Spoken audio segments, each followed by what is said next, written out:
as people discuss the Kavanaugh Ford hearings and try to make their way through this labyrinth, especially people who've never really asked or thought about what happens when people put on testimony, viva voce testimony, where obviously somebody's lying, because you can't have two diametrically opposed versions of the facts and have them both coexist.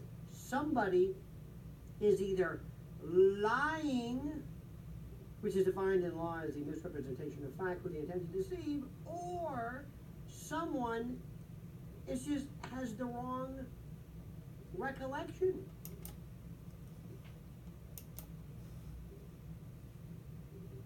A Kavanaugh hearing. Let's get back to it. Joining us, Congressman Louis Gohmert, Republican from Texas. Louis, welcome back. Good to see you, especially on a day like this. I put it to you, Louis, sir, our nation is divided, and it's going to stay divided for the next 2 years, and there ain't much of a way to get it back together again. Well, it really is tragic. I've heard some commentators, the Republican commentators, say, you know what, the Democrats are really going to regret when we apply this standard to them. But Stuart, we don't do that. Right. Something this grossly unfair, we don't do that to people. It was an outrage. And you heard somebody earlier mention to you Oliver Wendell Holmes. You know, it turns out he probably would have trouble today, because we know in his 90s he was standing on a street corner right near here when a beautiful woman walked by, and he had to kind of shuffle to watch her walk by, and then he shuffled back to his friend with winter in his hair and spring in his heart. He said, "Oh, to be 80 again." So, you know, a guy that thinks that way would probably have trouble today getting confirmed for the Supreme Court as he did back then. Am I allowed to laugh at humor like that, Louis? I'm not sure I am, so I'm sure going to anymore. move right on. Oh, listen, I would be in trouble if I were trying to be confirmed. I really did. Honest, I wrote on 4 or 5 of my other seniors' yearbooks, as you slide down the banister of life, please remember me as a splinter in your career. Okay. And so anyway, No so wonder it's you're gotten popular, rough Louis. around this town, Stuart. It's Okay. gotten really rough. But Handicap he's the whole got to thing be for us. confirmed. Yeah. He's got to be confirmed. Well, will he be confirmed? Is there any doubt in your mind that he is? At the end of the day, there'll be a full Senate vote, probably next Tuesday. Any doubt?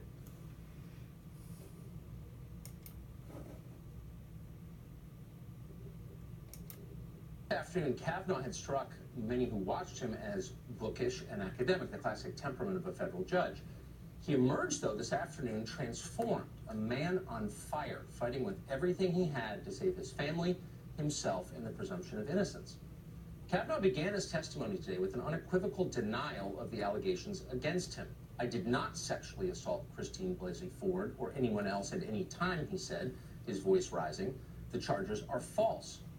But then Kavanaugh did something entirely unexpected. He broadened his response, and he aimed it directly at the Senate Democrats sitting before him. This confirmation process has become a national disgrace. The Constitution gives the Senate an important role in the confirmation process, but you have replaced advice and consent with search and destroy.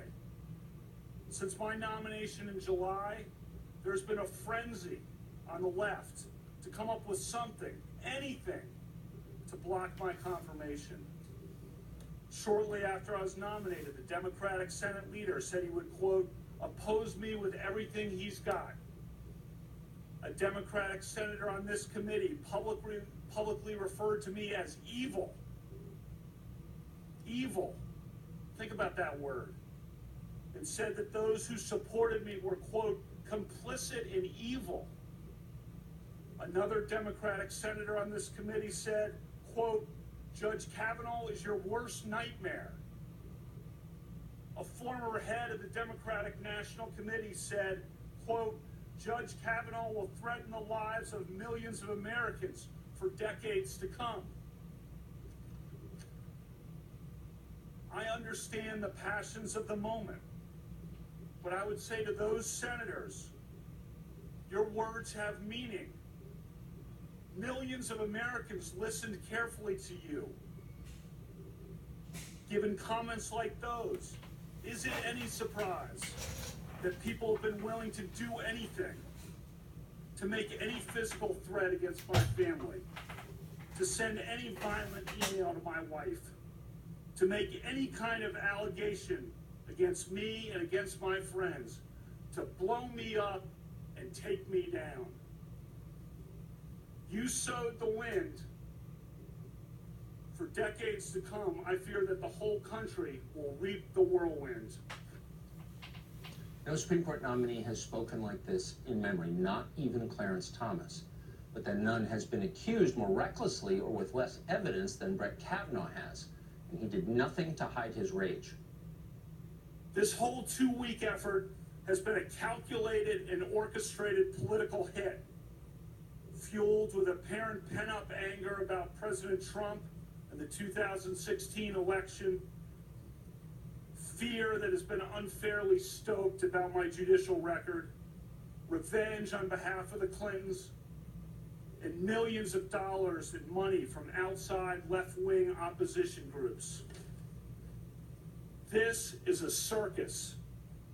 The consequences will extend long past my nomination.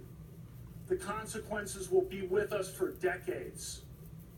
This grotesque and coordinated character assassination will dissuade competent and good people of all political persuasions from serving our country. And as we all know, in the United States political system of the early 2000s, what goes around comes around. I am an optimistic guy. I always try to be on the sunrise side of the mountain, to be optimistic about the day that is coming. But today, I have to say that I fear for the future.